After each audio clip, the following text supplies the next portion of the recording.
Good morning student. तो आज हम डीपीपी नंबर 1 जो मूल कंसेप्ट के ऊपर बेस्ड है वो डिस्कस करेंगे। आप लोगों को मैंने डीपीपी का पीडीएफ भी प्रोवाइड किया है, ये वाली डीपीपी।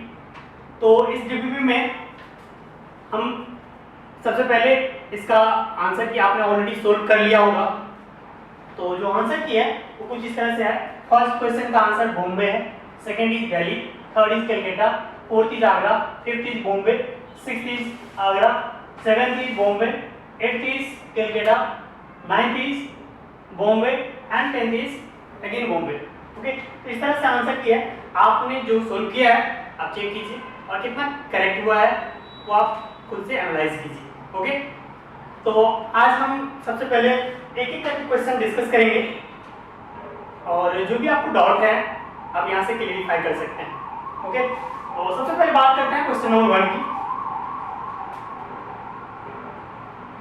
क्वेश्चन नंबर 1 है, if the atomic mass of sodium is 23, मतलब आपको दे रखा है एटॉमिक मास 23, ऑब्वियसली ये एमयू होगा, 23 amu. The number of moles of in 46 gram of sodium. और दूसरा बात आपको दे दिया है mass of sample, mass of sample दे रखा है कितना, 46 ग्राम।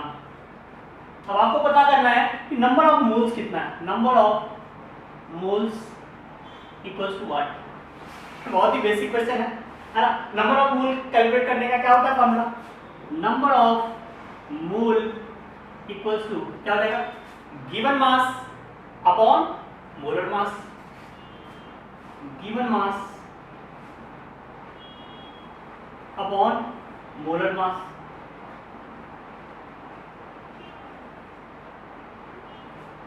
गिवन मास है 46 और मोलर मास है ये 46 ग्राम में है। और मोलर मास चूंकि ये एटॉमिक मास 23 एमयू है, यानी कि मोलर मास कितना हो जाएगा, 23 ग्राम हो जाएगा। 23 ग्राम मैंने पहले भी बताया कैसे होता है। 23 टू 2 मोल। तो यहाँ पे ऑप्शंस है हमारे पास 1, 2, 2.3, 4.6, तो B is the correct answer. Okay, ठीक। अब हम बात करते हैं क्वेश्चन नंबर 2 की। क्वेश्चन नंबर 2 में बात करते हैं। क्वेश्चन नंबर 2 का है, the charge on 1 gram ion of Al3+। हमारे पास जो सैंपल है वो Al3+ दिया हुआ है, बहुत अच्छा। और Al3+ का क्या है कि ये 1 ग्राम है। कितना है? दिस इज 1 ग्राम, बहुत अच्छा।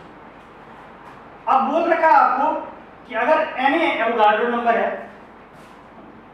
Na एवोगाड्रो नंबर है, उसके बाद और क्या दिया हुआ है, और दिया हुआ है E charge on 1 electron, E is equal to charge on 1 electron on 1 electron. ठीक। अब क्वेश्चन क्या है आपसे? क्वेश्चन यही है कि the charge on 1 gram ion of Al3+। अब समझिए बात को, ये 1 ग्राम नहीं बोला है, 1 ग्राम आयन बोला है ना। क्वेश्चन में यहाँ पे 95% स्टूडेंट कंफ्यूज कर जाता है और गलती कर बैठते हैं, है ना। जैसे ही आपको बोलते कि ग्राम एटम या ग्राम आयन, तो आपको समझ जाना चाहिए ये बोल रहा है 1 ग्राम एटम या 1 ग्राम आयन का मतलब होता है 1 मोल। बताया था मैंने पहले भी। तो यहाँ पे क्वेश्चन में साफ साफ लिखा हुआ है the charge on 1 gram ions, यानी कि ये 1 ग्राम क्या लिखा हुआ है, 1 gram ion, 1 gram ions of Al3+। इस 1 ग्राम आयन Al3+ का मतलब होता है, क्या मतलब होता है, 1 मोल Al3+। इसका मतलब होता है 1 मोल Al3+। क्लियर? और 1 मोल का मतलब क्या होता है? 1 मोल का मतलब होता है Na, है ना। यानी कि आप बोल सकते हैं Na यानी 6.02 × 10⁻23 Al3 प्लस आयन।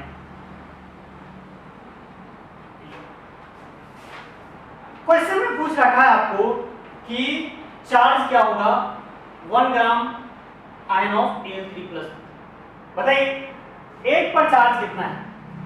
एक पर चार्ज है 3 पॉजिटिव, मतलब 3 इलेक्ट्रॉनिक चार्ज है, इलेक्ट्रॉनिक कूलम्बिक चार्ज है एक Al पर। तो बताइए कि टोटल जो Al है उस पर कितना चार्ज होगा, टोटल चार्ज क्या होगा? हम बोल सकते हैं कि चार्ज ऑन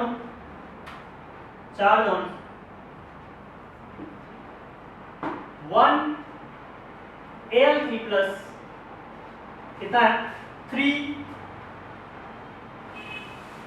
इलेक्ट्रॉन कूलम्ब।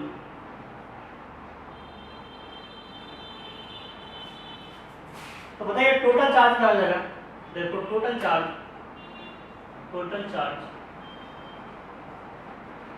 क्या हो जाएगा? 1 मोल, यानी कि 1 मोल का मतलब Na बताया मैंने, Na इंटू 3 इलेक्ट्रॉन कूलम्ब। इसको और कैसे लिख सकते हैं? 3 Na electron coulomb.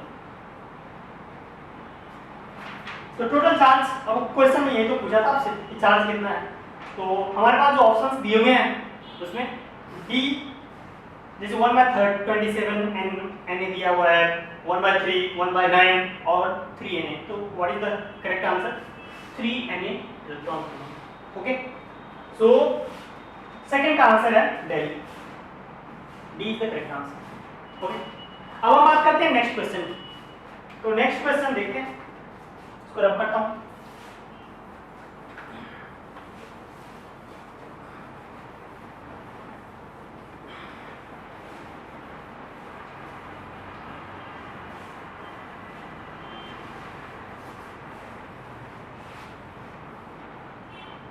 Question number 3 बात करते हैं, क्वेश्चन नंबर 3 का। हाँ? चलिए देखते हैं क्या लिखा हुआ है क्वेश्चन। क्वेश्चन में लिखा हुआ है which of the following expression is correct. कौन सा एक्सप्रेशन, कुछ रिलेशंस दिए हुए हैं, कौन सा सही है ये बता रहे हैं। अब हमारे पास जो डेटा दिए हुए हैं, जो कुछ इंफॉर्मेशन दिया हुआ है वो समझते हैं। पहला दिया हुआ है small n is equal to number of moles of gas. Small n equal to number of moles of gas. बहुत अच्छा। और क्या दिया हुआ है? Na is Avogadro number, Avogadro constant. Na is Avogadro constant. और क्या दिया हुआ है? m is mass of one molecule of the gas. Small m is mass of one molecule of gas. Clear? और कैपिटल M दिया हुआ है आपको क्वेश्चन में कैपिटल M दिया हुआ है number of molecules of the gas. ठीक है, ये बस इंफॉर्मेशन आपको दिया हुआ है और पूछ रहा है कुछ रिलेशनशिप बताइए एक चीज कि अगर आपको Na एवोगाड्रो नंबर दिया हुआ है और capital N number of molecules of gas है, तो आपको पता होगा कि अगर हम नंबर ऑफ मोल्स कैलकुलेट करना चाहते हैं तो जो नंबर ऑफ पार्टिकल्स है उसको Na से डिवाइड कर दें, यानी एवोगाड्रो नंबर से डिवाइड कर दें, तो हमें नंबर ऑफ मोल्स निकल जाएगा, क्योंकि एक मोल में होता है Na आयंस, Na एटम, है ना, या Na मॉलिक्यूल्स। ठीक है, बताइए नंबर ऑफ मोल्स क्या हो जाएगा? अगर हम बात करें नंबर ऑफ मोल्स, यानी कि स्मॉल n को हम क्या लिख सकते हैं? Number of molecules of gas capital N upon Na, यानी एवोगाड्रो नंबर। ये हमने पहले भी बेसिकली पढ़ा था कि n क्या हो जाएगा? Capital N upon Na। अब इसको सिंपलीफाई करके कुछ ऐसे भी लिख सकते हैं। अब हमारे पास जो ऑप्शंस है अगर उसके मुताबिक देखें तो कैपिटल N निकालना है, तो कैपिटल N इक्वल्स टू क्या लिख सकते हैं? Small n into Na। अब बताइए आपके पास जो ऑप्शंस दिए हुए हैं, ऑप्शन ए बिल्कुल गलत है, ऑप्शन बी ये भी गड़बड़ है, m इक्वल टू na लिख दिया। ऑप्शन सी, हाँ बिल्कुल ये तो ऑप्शन है, सो सी इज द करेक्ट आंसर। ठीक है, अब हम बात करते हैं क्वेश्चन नंबर 4 का। ये आप नोट डाउन कर लीजिए। क्वेश्चन नंबर 4 में चलते हैं।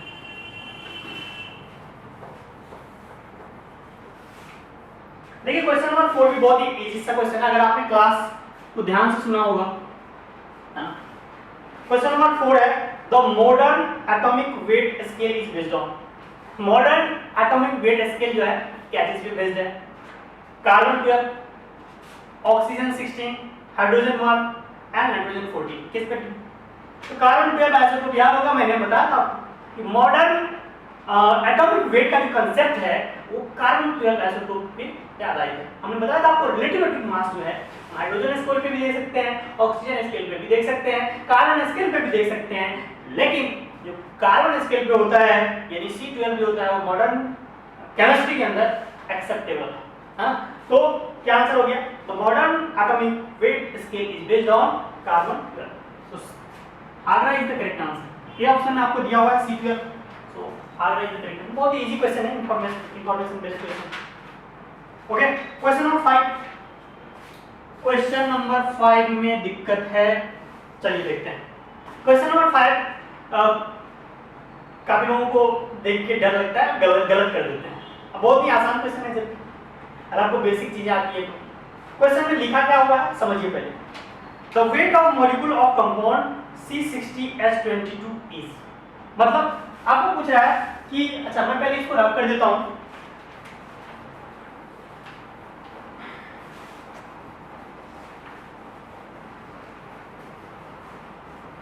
क्वेश्चन नंबर 5 में हमने कहा है, क्वेश्चन नंबर 5 में पूछा है कि वेट बताइए, वेट ऑफ C60H22 इसका वेट बताइए, है ना? तो अगर इसका वेट निकालना है तो सबसे पहले आपको क्या करना चाहिए? आपको एटम्स, यहाँ पे कार्बन है और हाइड्रोजन है, इन एटम्स का एटॉमिक मास आपको पता होगा। एएमयू में एटॉमिक मास मिल गया तो आप इसको फिर ग्राम में कन्वर्ट कर सकते हैं, तो आपको निकल जाएगा वेट, है ना? तो चलिए कैलकुलेट करते हैं। कार्बन हमारे पास, अगर मैं बोलूं कि एटॉमिक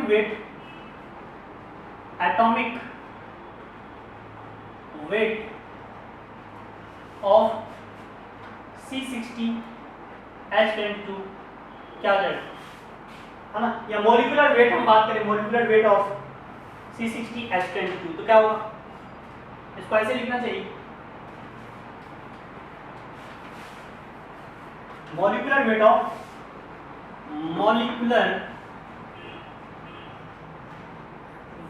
ऑफ C60H22 इक्वल्स क्या हो जाएगा बताइए? कार्बन 16 है, एक कार्बन का मास होता है 12 into 60 प्लस हाइड्रोजन कितने हैं? एक, मतलब 22, और एक हाइड्रोजन का मास होता है 1 एमयू। कितना हो गया? 12 720 प्लस 22 कितना हो गया? 744। ये 744 एमयू में आ गया, है कि नहीं? 744 एमयू में आ गया, लेकिन आपको पूछा था ग्राम में, बताइए। आपको याद होगा मैंने बताया था कि एमयू को ग्राम में कन्वर्ट करना है, तो 744 into 1 amu is equal to 1/Na gram, यानी 1/Na ग्राम होता है। तो हम क्या कर सकते हैं? Na का वैल्यू लिख दीजिए 744 into 1/6.02 into 10⁻23 ग्राम। ओके, जब आप कैलकुलेट कीजिएगा तो वैल्यू आएगा, और जो वैल्यू आएगा वो ऑप्शन बी से मैच करता है। वैसे ये वैल्यू आता है 1.24 into 10⁻21 ग्राम।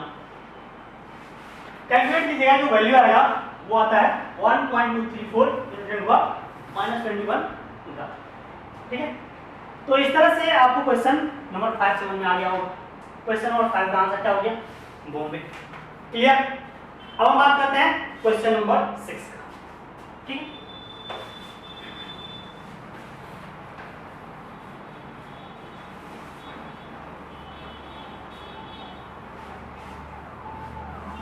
देखिए क्वेश्चन नंबर 6 क्या कर रहा है, क्वेश्चन नंबर 6 कह रहा है which of the following contains the greatest number of atoms.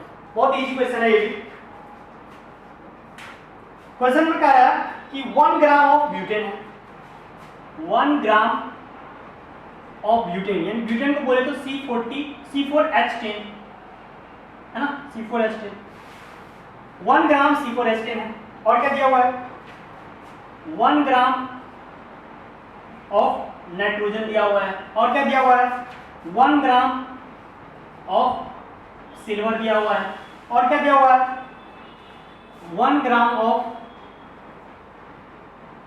Water दिया हुआ है ना, वाटर यानी H2O। ठीक है, अब क्वेश्चन में क्या पूछा है, क्वेश्चन में पूछा ग्रेटेस्ट नंबर ऑफ एटम्स। अगर ये सारी इंफॉर्मेशन आपको दिया हुआ है ना, ये आपको दिया हुआ है फर्स्ट पार्ट, ये पार्ट जो है, ये पार्ट में है 1 ग्राम ऑफ C4H10, यानी 1 ग्राम ऑफ C4H10 है, तो उसको हम क्या लिख सकते हैं, सबसे पहले नंबर ऑफ मोल्स ऑफ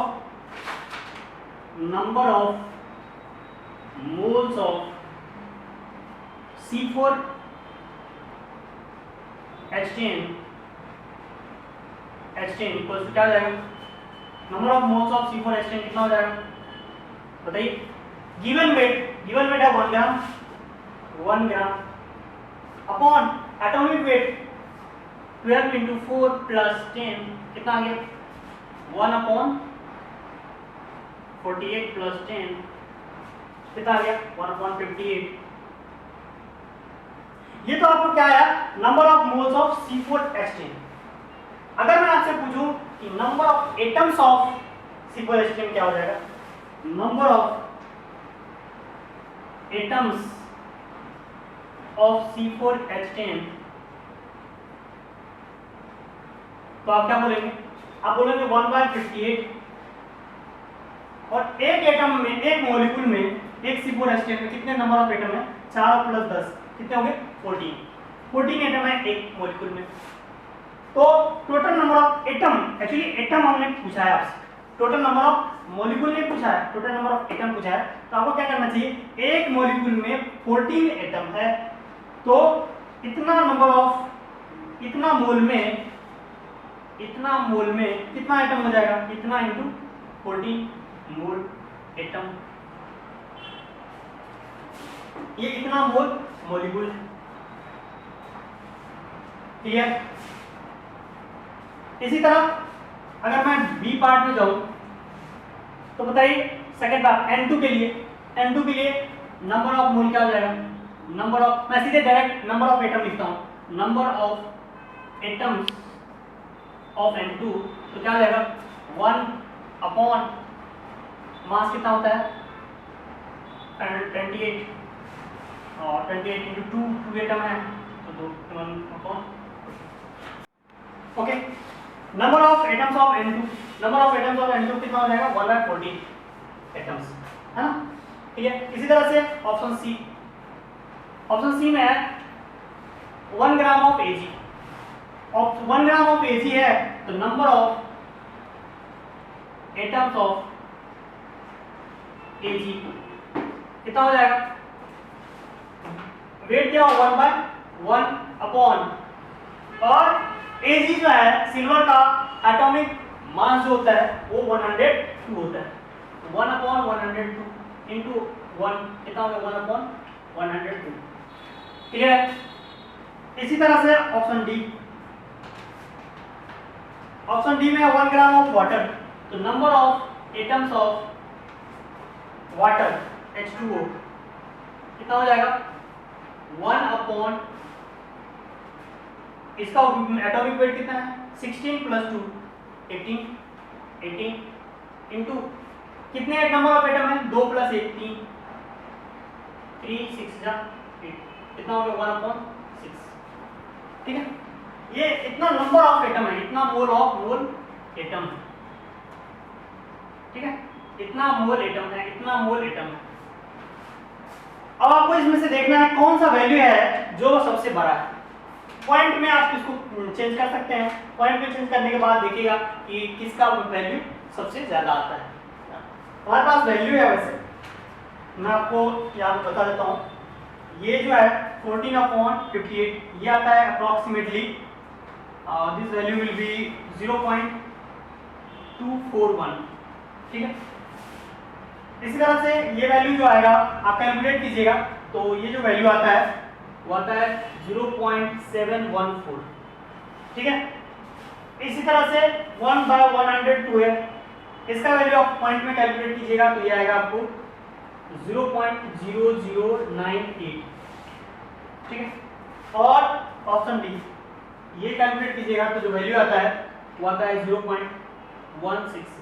अब इसमें से देखना है कौन सा वैल्यू सबसे बड़ा है, कौन सा वैल्यू सबसे बड़ा है। देखिए 0.2 है ना, यानी कि ऑप्शन ए में जो वैल्यू आया है ये सबसे बड़ा है, और वही तो हमको निकालना है, ग्रेटेस्ट नंबर ऑफ एटम्स, तो A is the correct answer. Clear? तो अब हम फिर आगे बढ़ते हैं नेक्स्ट क्वेश्चन की तरफ। Moving to the next, top to the next, and next question is question number 9, sorry question number 7। पहले क्वेश्चन नंबर 7 की बात करते हैं।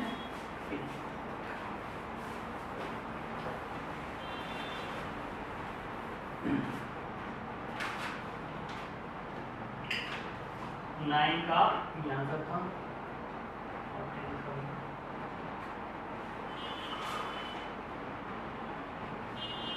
ठीक है। क्वेश्चन नंबर 7 बात करते हैं। देखिए क्वेश्चन नंबर 7 का है, और gases mixture contains CO2 gas and N2O gas in 2:5 ratio by mass, the ratio of number of molecules. तो इसमें आपको गैसेस मिक्सचर में है ना मास रेशियो दिया हुआ है, यानी मास रेशियो दिया हुआ है दो गैस का, मास रेशियो। मास रेशियो क्या दिया हुआ है? मास रेशियो दिया हुआ है 2:5। Mass ratio of CO2 and N2O is 2:5, ठीक है। अगर मैं बोलूं mass of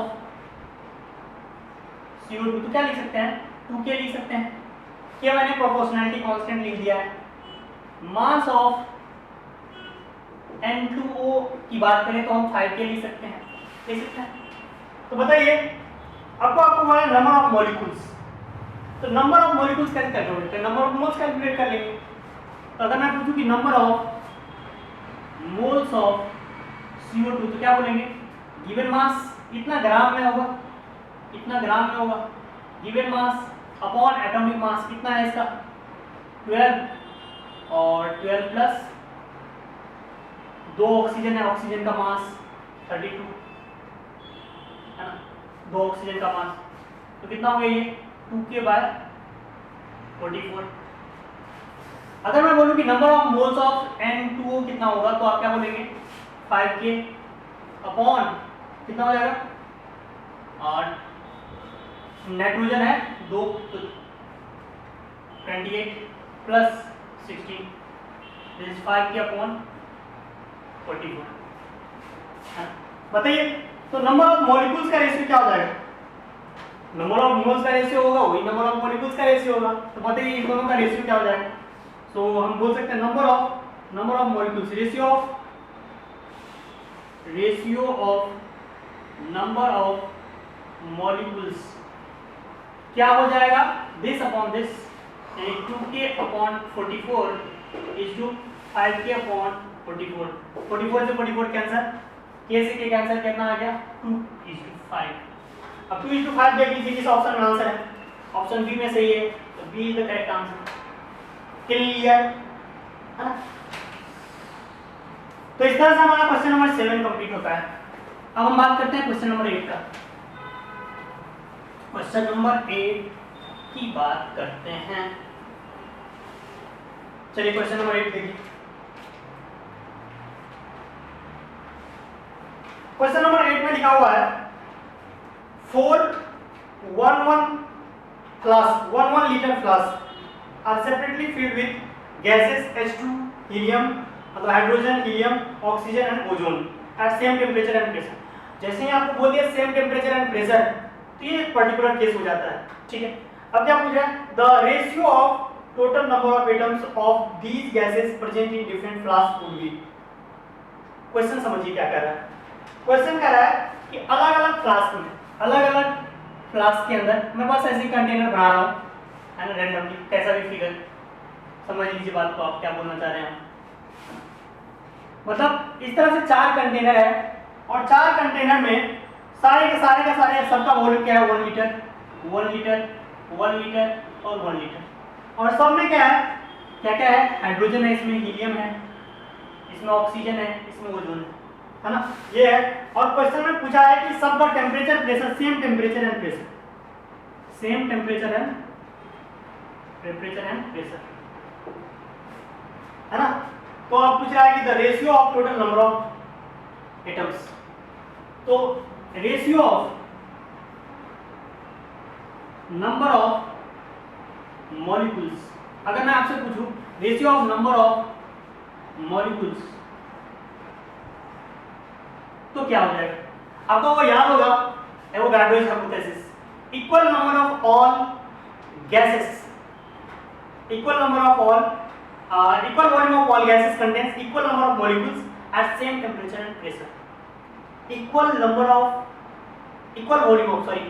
volume of all gases contains equal number of molecules at same pressure and temperature. मतलब सेम प्रेशर टेम्परेचर का कंडीशन है, अगर वॉल्यूम सेम है तो नंबर ऑफ मॉलिक्यूल्स भी सेम ही होगा, यानी कि जितना नंबर ऑफ मॉलिक्यूल्स इसमें होगा उतना ही इसमें होगा, इसमें भी इतना ही होगा, इतना भी इसमें ही होगा।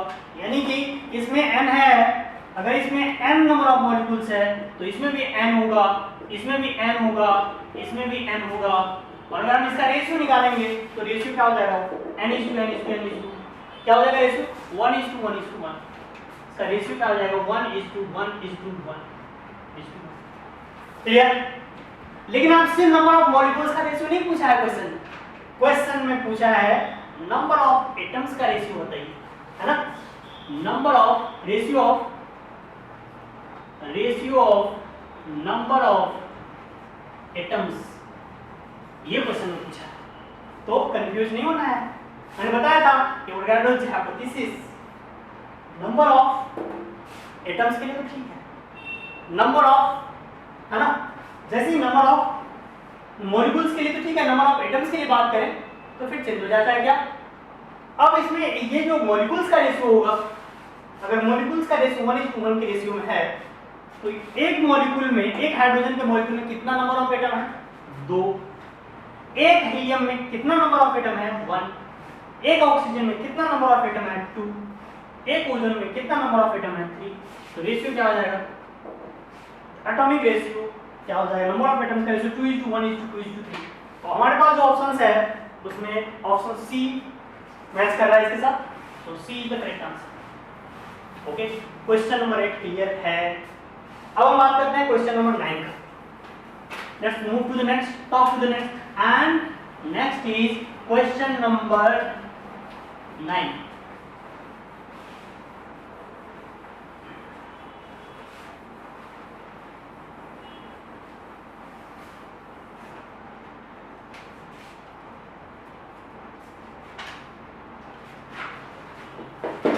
देखिए जो हमारा क्वेश्चन नंबर 9 है ये हमारे दूसरे पार्ट में है ना।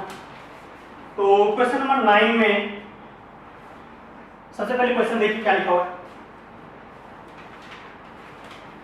क्वेश्चन नंबर 9 है, under the same condition two gases have the same number of molecules they must. मतलब क्या रहा है कि two gases have same number of molecules, अगर सेम नंबर ऑफ मॉलिक्यूल्स है तो वॉल्यूम सेम होगा। अगर कंडीशन सेम है, मतलब टेम्परेचर प्रेशर का कंडीशन अगर सेम है, आइडेंटिकल कंडीशन है, तो ऐसे केस में नंबर ऑफ मॉलिक्यूल्स जितना होगा उतना ही वॉल्यूम भी होगा, है ना। यानी कि option B is the correct answer. B में क्या लिखा हुआ है, हैव इक्वल वॉल्यूम्स। तो बहुत इजी क्वेश्चन है, ठीक है। Question number 10 and 10 is the last question of this DVP. Question number 10 समझते हैं क्या है। क्वेश्चन नंबर 10 कह रहा है 16 gram of an ideal SOX मतलब हमको बोल रखा है क्वेश्चन नंबर 10 में कि SOX है, ठीक है। अब SO2 है कि SO3 है क्या है हमको पता नहीं है ना। SOX का है कितना है, इसका वेट है 16 ग्राम, ठीक। आगे क्या लिखा हुआ है, ऑक्युपाइज 5.6 लीटर, यानी कि इसका वॉल्यूम दिया हुआ है 5.6 लीटर। तो कह रहा है कि the value of x is equal to what, बोल रहा है x क्या हो जाएगा। तो इस क्वेश्चन को करने के लिए अब थोड़ा सा दिमाग लगाइए, हमको क्या करना चाहिए, नंबर ऑफ मोल्स कैलकुलेट कर लेना चाहिए। तो number of moles equal to क्या हो जाएगा, number of moles of SOX का बात करें तो क्या करेंगे, given weight upon molar mass, given mass upon molar mass. Given mass है 16 ग्राम अपॉन मोलर मास कितना होगा, सल्फर का 32 प्लस ऑक्सीजन का एक ऑक्सीजन 16 इंटू एक्स 16x, ठीक है। तो बताइए क्या हो जाएगा, अगर यहाँ से कैंसिल करेंगे 16 तो ये हो जाएगा, ग्राम से ग्राम कैंसिल आउट हो जाएगा, ये रेशियो हो जाएगा कितना 1/2 प्लस x, ये आ गया। तो ये number of moles of SOX है। लेकिन नंबर ऑफ मोल्स अगर हम वॉल्यूम के टर्म में कैलकुलेट करें तो भी निकाल सकते हैं। Number of moles n is equal to, आपको याद होगा ये STP वाले कंडीशन के लिए हमने V बराबर क्या बताया था, n is equal to V upon 22.4 litre. Volume दिया हुआ है कितना 5.6 अपॉन 22.4, तो दिस इज इक्वल टू कितना हो जाएगा, दिस इक्वल्स टू 5 4 जा 1/4, यानी कि ये भी क्या है, नंबर ऑफ मोल्स ऑफ क्या है, this is number of moles of, this is number of moles of SOX equals to n, और उसका वैल्यू है, और ये दोनों वैल्यू बराबर है, यानी कि हम क्या लिख सकते हैं 1/2 plus x equals to 1/4, that implies 2 plus x equals to 4, यानी कि x बराबर क्या हो जाएगा, therefore x is equal to 4 minus 2, यानी तो यहां से x का वैल्यू 2 आया, यानी कि जो क्वेश्चन पूछा था, क्वेश्चन में पूछा था कि x का वैल्यू क्या हो जाएगा, x का वैल्यू 2 हो जाएगा, यानी कि हमारे पास जो सैंपल दिया हुआ क्या है, SO2 है। ओके, तो इस तरह से इसका बी आंसर सही आंसर है। तो इस तरह से हमारा DPP नंबर 1 कंप्लीट होता है। आई होप आपको सब क्लियर हो गया होगा। तो DPP नंबर 1 आज के लिए इतना ही। Okay, thank you.